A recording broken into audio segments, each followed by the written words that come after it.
Hello, everyone.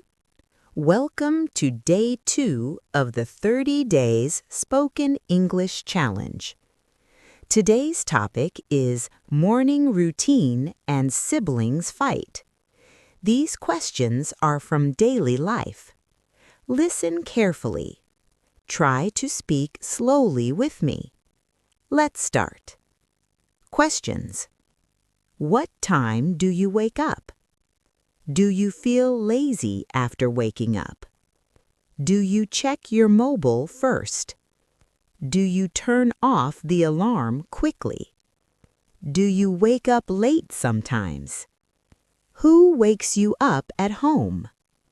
Do you brush your teeth after waking up? Do you drink water in the morning? Do you take a bath every morning?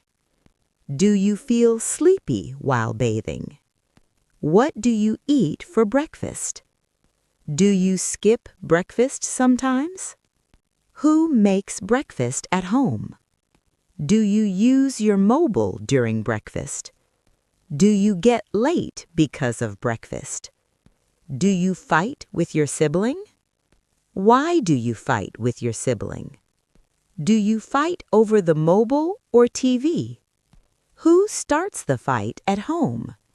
Do your parents scold you for fighting? Do you shout during a fight? Do you stop talking after a fight? Who says sorry first? Do you feel bad after fighting? Do you make up the same day? What time do you leave home? Do you rush in the morning? Do you forget things while leaving? Do you say bye to your family? Do you speak English in the morning? Great job! You have completed Day 2. Practice these questions again today. Speak slowly and clearly. Don't worry about mistakes. Mistakes help you learn. I will see you tomorrow with Day 3. Keep listening, keep speaking, and keep improving.